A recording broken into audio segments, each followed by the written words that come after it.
আদম আলাইহিস সালামকে যখন আল্লাহ তাআলা নিষেধ করলো আদমের খাওয়াকে তোমরা ওই গাছের নিকটে যেও না, ওই গাছের নিকটে আমার নিষিদ্ধ করে দিচ্ছে, তোমরা যাবা না সেখানে, আমি তোমাদেরকে হুকুম দিয়েছি সেখানে গেলে সমস্যা হবে, তোমরা যেতে পারবে না।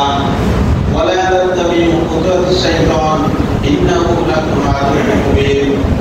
শয়তান প্রকাশ্যভাবে দুশমন, শয়তান মানুষকে ওয়াসওয়াসা দেবে।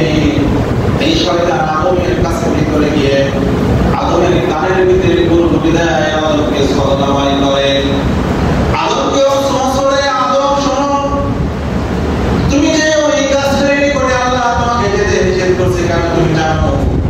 আদম বলে না আমি জানি না। শয়তান যখন বলছে আদম শোনো, ওই গাছের নিকটে তুমি যদি যাও এই জান্নাতের ভিতরে তুমি চিরস্থায়ী হয়ে যাবে, যার কারণে আল্লাহ তোমাকে নিষেধ করছে। বলেন নাউযুবিল্লাহ।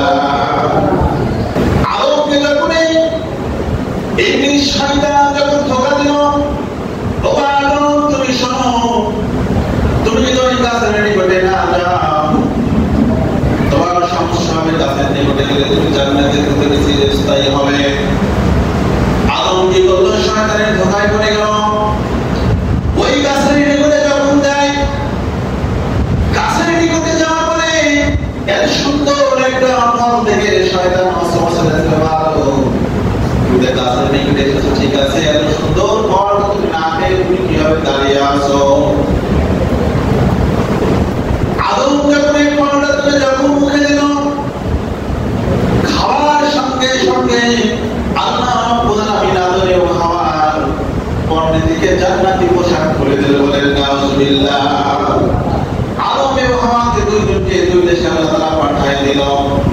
আদমকে পাঠিয়ে দিল শ্রীলঙ্কায়, আর হাওয়াকে পাঠিয়ে দিল জেদ্দায়। এবং আদম ও হাওয়া পক্ষান্তরে মতান্তরে অনেক মতভেদ আছে। কোন কোন হাদিসে মতভেদ আছে 300 বছর।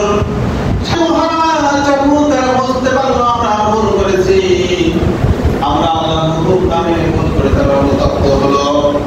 অনুতপ্ত হওয়ার পরে দীর্ঘদিন যাবত কান্নাকারি করেছে, আল্লাহর কাছে আল্লাহ কবুল করে না। আদম তখন মনে মনে করলো আমাকে যখন আল্লাহ তাআলা জান্নাত থেকে যখন পরিষ্কার করে দেয়, আমি দেখে এসেছিলাম আল্লাহর আরশের পানে, আল্লাহর আরশের ছায়ার নিচে লেখা ছিল লা ইলাহা ইল্লাল্লাহু মুহাম্মাদুর রাসূলুল্লাহ। এই কালেমা লেখা ছিল। আদম সাল্লাল্লাহু আলাইহি ওয়াসাল্লাম কাছে বললেন, আল্লাহ তোমার আরশের নিচে যে তোমার যে কালেমা লেখা ছিল, আল্লাহ নিশ্চয় তুমি আখেরি পয়গম্বর, দুনিয়া প্রেরণ করবে আল্লাহ, তোমার এই পয়গম্বরের ওসিলায় আল্লাহ তুমি আমাকে কবুল করে নাও। আল্লাহ তাআলা তখন আদমকে শিখাইলেন, আদম তুমি আল্লাহর কাছে, তুমি আমি আল্লাহর কাছে অনুতপ্ত হও, আল্লাহর কাছে তুমি দোয়া করো। আল্লাহ তাআলা দোয়া শিখাইলেন, আদম তুমি করো, রব্বানা যালামনা আনফুসানা ওয়া ইল্লাম তাগফির লানা ওয়া তারহামনা লানাকুনান্না মিনাল খাসিরিন। আল্লাহু আকবার। আল্লাহ রাব্বুল আলামিন আদমকে শিখাইলেন, আদম তুমি এই দোয়া করো।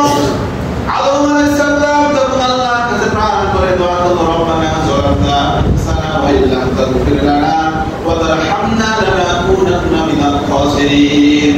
আল্লাহ আমি আমার নিজের প্রতি জুলুম করেছি, আমার নফসের প্রতি জুলুম করেছি, আল্লাহ আমি অনুতপ্ত হয়েছি, আল্লাহ আমি ভুল করেছি।